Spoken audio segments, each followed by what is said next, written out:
Okay, so picture this. A late night closed door meeting at Mar-a-Lago. No press, no cameras, no accidental Instagram lives. Just 50 Cent and Donald Trump face to face like some political thriller you'd stream on Netflix at 2 a.m.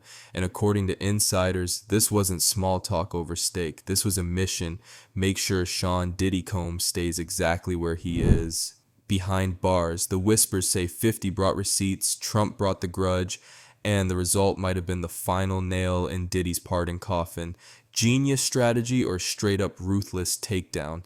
Let's break down what might be the coldest play in hip hop history. First, the meeting itself. Late last month, 50 Cent allegedly strolled into Mar-a-Lago with one thing in mind: kill Diddy's last shot at a presidential pardon.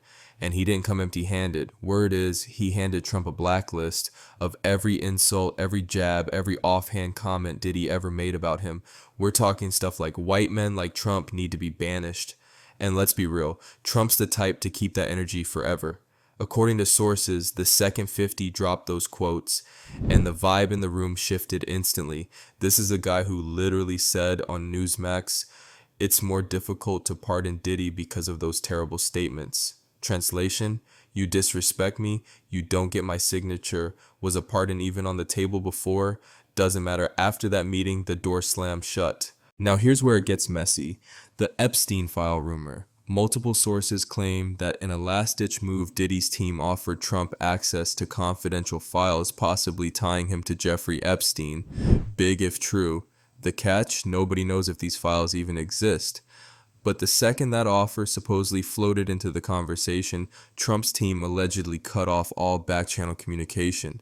Why? Because if you're trying to blackmail a guy who thrives on revenge, congratulations, you just gave him a new reason to bury you. What could have been a shaky maybe turned into a hard probably not overnight. And remember, this all happened while Trump was publicly saying he'd look at the facts and help if someone was mistreated. That tone? Gone. Instead, he's bringing up old insults and basically saying, good luck in there, pal. If this rumor is true, it might be one of the worst strategic moves Diddy's ever made. Meanwhile, 50 Cent wasn't just whispering in Trump's ear. He was launching a full-scale PR war. Every meme, every troll post, every perfectly timed joke was a shot in Diddy's direction. And then there's the Netflix docuseries.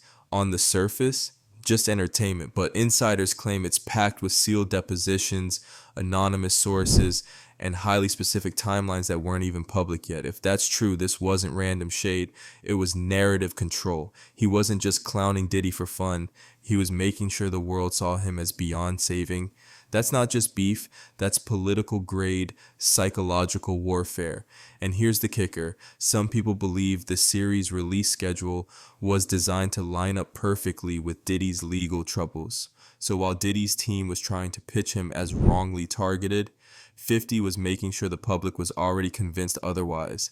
By the time any appeal or pardon talk came around, the damage was already done. And let's not forget about what the FBI allegedly found when they raided Diddy's homes. We're talking encrypted hard drives, handwritten journals, and over 1,000 bottles of freakoff supplies.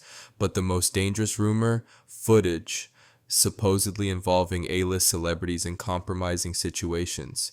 If these tapes are real, they weren't just souvenirs, they were leverage. The kind of stuff that could destroy careers, marriages, and entire brands.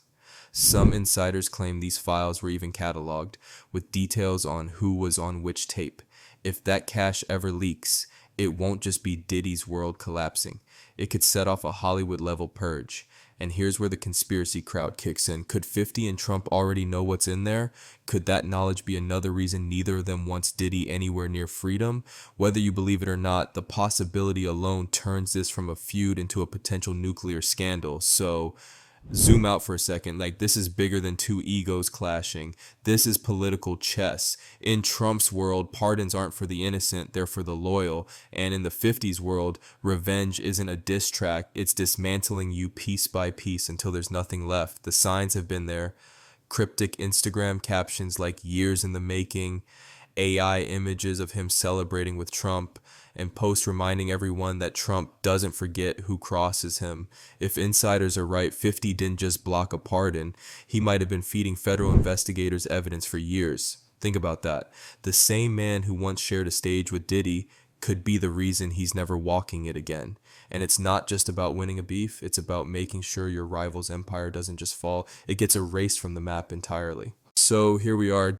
Diddy, once one of the most powerful names in music, is now sitting in silence, friends gone, Trump uninterested, and an old rival is possibly pulling every string to keep him there. Was this 50 Cent playing 4D chess, or did he cross a line no feud should cross? The truth about the Mar-a-Lago meeting, the alleged Epstein files, and those FBI seized hard drives might never fully come out. But one thing's clear, in this game, the one who controls the story controls the outcome. And right now, that person isn't Diddy. Like and subscribe, okay? Even if you don't, I'll still be posting.